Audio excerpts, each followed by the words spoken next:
Shalom teman-teman. Halo. Ya, kali ini saya akan bawa firman dari Lukas pasal yang 22.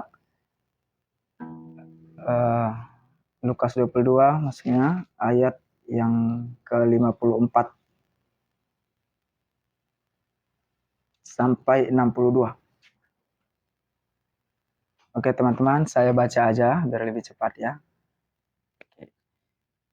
Di sini perikopnya dikatakan Petrus menyangkal Yesus. Lalu Yesus ditangkap dan dibawa dari tempat itu.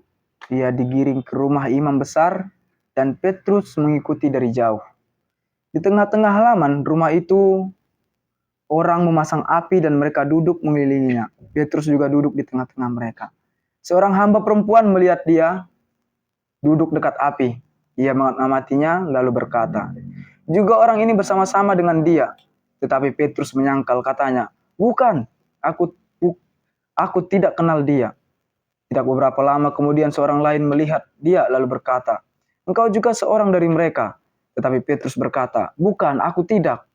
Dan kira-kira sejam kemudian seorang lain berkata dengan tegas ketiga kalinya, "Sungguh orang ini juga bersama-sama dengan dia, sebab ia juga orang Galilea." Tetapi Petrus berkata ketiga kalinya juga, ia menyangkal, "Bukan, aku tidak tahu apa yang kau katakan." Seketika itu juga, sementara ia berkata, berkokoklah ayam. Lalu berpalinglah Tuhan memandang Petrus, maka teringatlah Petrus bahwa Tuhan telah berkata kepadanya, "Sebelum ayam berkokok pada hari ini, engkau telah 3 kali menyangkal aku." Lalu ia pergi keluar dan menangis dengan sedihnya. Oke, narasi ini teman-teman adalah di mana Petrus menyangkal Yesus. Katakan di ayat 54 tadi, lalu Yesus ditangkap dan dibawa dari tempat itu. Sebelumnya percakapan Petrus dengan Yesus itu ada di sebelum ayat ini, di perikop lain mengenai percakapan waktu perjamuan malam. Nah, di sini Yesus, maksudnya Petrus mengatakan, dia bilang, "Tuhan, aku bersedia masuk penjara dan mati bersama-sama dengan Engkau," katanya. Tetapi Tuhan Yesus berkata, "Aku berkata kepadamu Petrus, hari ini ayam tidak akan berkokok sebelum engkau 3 kali menyangkal aku, bahwa engkau mengenal aku." Nah, sebelumnya mereka udah bercakap-cakap dan Tuhan sudah seolah-olah sudah bernubuat bahwa Petrus akan menyangkal Yesus. Di ayat pertama tadi dikatakan lalu Yesus ditangkap. Nah, di sini mulai masuk di Petrus mau menyangkal Yesus. Waktu di saat Yesus ditangkap dan dibawa dari tempat itu, ia digiring ke rumah imam besar dan Petrus mengikuti dari jauh. Nah, waktu Yesus ditangkap pada saat itu, Petrus mengikuti Yesus dari jauh. Nah, kemudian di ayat 55 dikatakan di tengah-tengah halaman rumah itu ada orang yang memasang api dan mereka duduk. Nah, orang pertama mengatakan di ayat 56, seorang hamba perempuan melihat dia duduk dekat api. Ia mengamatinya lalu berkata juga orang ini bersama-sama dengan dia. Nah, ini adalah orang yang pertama di mana Petrus juga pertama kalinya menyangkal Yesus. Kata Petrus, "Bukan, aku tidak mengenal dia." Kemudian sampai di ayat yang sampai ayat kemudiannya dia udah menyangkal ketiga kali. Nah, teman-teman, maksud dari narasi ini saya sampaikan adalah di sini adalah menggambarkan bagaimana sebenarnya Tuhan memandang kegagalan kita. Petrus ini adalah orang yang gagal, yang dengan sangat sombongnya dia mengatakan bahwa dia akan mati ikut Tuhan, di penjara bersama dengan Tuhan. Tetapi nyatanya ia membuktikan bahwa ia telah menyangkal Tuhan Yesus 3 kali. Di ayat ke-61, lalu berpalinglah Tuhan memandang Petrus. Teman-teman, ketika kita gagal, ketika kita mungkin sudah komitmen dengan Tuhan, kita bilang, "Aku gak akan berbuat dosa lagi Tuhan, aku berjanji." Tapi ternyata kita gagal pada saat itu. Menurut teman-teman, bagaimana Tuhan memandang kegagalan kita? Apakah Tuhan dengan wajah yang murka? Apakah Dia akan menuduh kita? Tapi di sini dikatakan, saya yakin, ini memang di situ pada waktu peristiwa ini, saya memang tidak di situ. Tapi saya yakin bahwa pada saat itu, saat Tuhan memandang Petrus, waktu saling bertatap-tatapan, Tuhan tidak marah. Kenapa? Karena di ayat sebelumnya, Tuhan Yesus sudah mengatakan, Simon, Simon, lihat iblis telah menuntut untuk menampi kamu seperti gandum. Tetapi aku telah berdoa untuk engkau supaya imanmu jangan gugur, dan jikalau engkau sudah insaf, kuatkanlah saudara-saudaramu. Jadi sebenarnya Tuhan Yesus sudah tahu pasti nanti akan gagal. Dan mungkin di kita semua di sini mungkin seperti itu. Kita udah berjanji dengan Tuhan, kita bilang kita nggak bisa gagal.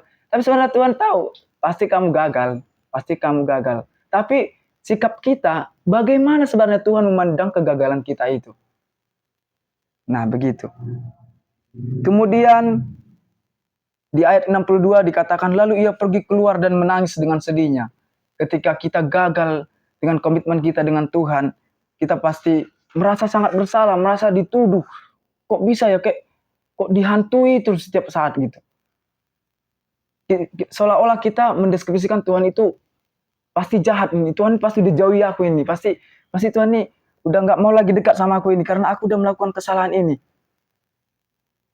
Tapi Tuhan memandang Petrus tidaklah demikian. Dia tahu, Tuhan Yesus tahu bahwa Petrus akan gagal, dan malahan Tuhan mendoakan dia, Tuhan menguatkan dia, Tuhan membela dia, Tuhan mengasihi dia. Nah, ketika pada waktu Tuhan Yesus bangkit, memang yang pertama adalah perempuan, Maria. Tapi murid yang pertama yang Tuhan jumpai pribadi adalah Petrus. Itu dibuktikan, dijelaskan di ayat, sebenarnya ada tiga kitab yang mengatakan, tapi saya mengambil dari 1 Korintus 15 ayat 5, dikatakan bahwa ia telah menampakkan diri kepada Kefas. Kefas ini artinya Petrus, bukan Petrus Meldia, maksudnya Petrus, Simon Petrus maksudnya. Dan kemudian pada ke-12 muridnya. Pertama kali yang Tuhan temui dari ke-12 muridnya adalah Petrus. Perlu saya di sini melihat bahwa sebenarnya Tuhan itu ingin datang kepada Petrus secara pribadi, face to face, empat mata, ingin mengatakan bahwa aku mengasihimu. Aku percaya padamu Petrus, bahwa kamu bisa, bahwa kamu kuat. Kamu bisa lalui, dan terbukti bahwa ketika Yesus naik ke surga dan hari Pentakosta terjadi, Petrus berkhotbah dan 3.000 orang diselamatkan. Itu adalah tanda bahwa Petrus diberi kekuatan melalui yang pertama tadi doa, yang kedua kekuatan dari Tuhan, ketiga kepercayaannya Tuhan, dan belas kasihannya Tuhan, kasihnya Tuhan. Jadi begitulah teman-teman, kita dikasih Tuhan. Ketika kita merasa gagal, merasa kita tidak mampu, mungkin dari beberapa antara kita sudah terdoktrin atau kita berpikir bahwa Tuhan itu adalah bos, menyeramkan, menyuruh-nyuruh. Tapi tidaklah demikian. Firman Tuhan mengatakan kita memanggil Bapa itu, maksudnya kita memanggil Allah itu Bapa. Bapa itu berkaitan dengan hubungan yang dekat, yang intim, yang ketemu setiap hari. Itu artinya kita memiliki hubungan yang sangat dekat dengan Tuhan. Dan Tuhan gak mungkin seperti bos. Itulah makanya kita merubah pikiran kita. Yang pertama, merubah pikiran kita, siapa itu Tuhan dalam hidup kita yang sebenarnya. Bagaimana kita respon Tuhan Yesus terhadap Petrus akan mengubah pola pikir kita, akan mengubah hidup kita. Dan kemudian pada akhirnya kita akan menikmati Tuhan. Jadi teman-teman, inilah yang mau saya sampaikan.